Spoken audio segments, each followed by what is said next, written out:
এইটা সব ঠিক হচ্ছে, সরকার খুব ভালো কাজ করছে। हम कहाँ से महाजन के पैसा देंगे?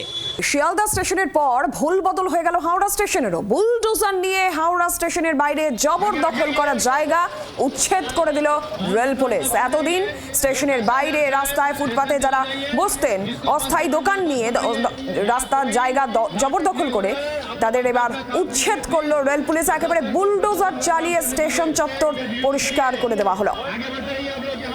গতকাল রাত্রে সেই ছবি।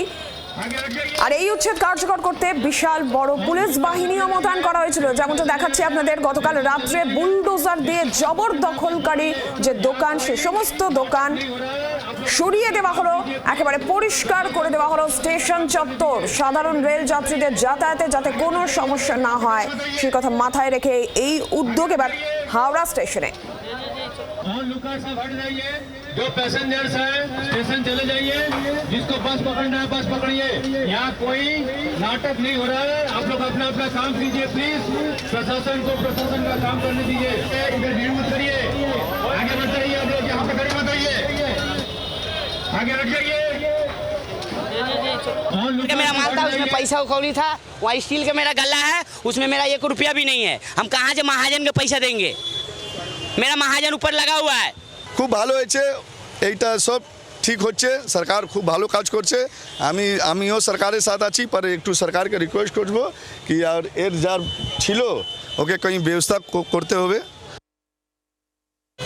হাওড়া স্টেশনে মাঝরাতে বুলডোজার নিয়ে এসে চালানো হয়েছে ডেমোলিশন, যেখানে ছিল অবৈধ দোকান। ফুটপাত জুড়ে হাওড়া স্টেশনে আমরা জানি অবৈধ দোকান, এবং তার ডেমোলিশনের ছবি সকালবেলাতেও রয়েছে। তবে এখানকার যারা হকাররা ছিলেন তাদের মনে কিন্তু দুরকম প্রশ্ন রয়েছে বা দুরকম কথা বলছেন এখানকার বিভিন্ন হকাররা। কেউ বলছেন প্রচুর পরিমাণে ক্ষতি হয়েছে, 80,000 90,000 টাকার ক্ষতি হয়েছে।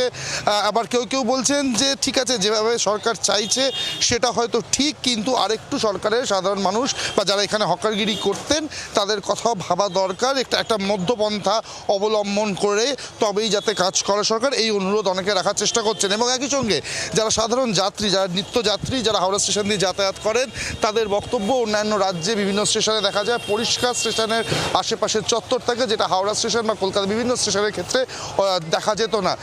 যেটা সরকার চেষ্টা করছে সেটাও যথেষ্ট ভালো প্রচেষ্টা বলেই মনে করছেন অনেক যাত্রীও। তবে এখন দেখার, যাদের এই দোকান তুলে দেওয়া হলো তাদের রিলোকেশন দেওয়া হয় কিনা বা এরপরে এর কোনো পরবর্তী পদক্ষেপ নেওয়া হয় কিনা।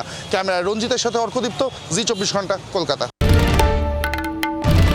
বাংলার আওয়াজ, বাঙালির আবেগ, জি 24 ঘন্টা।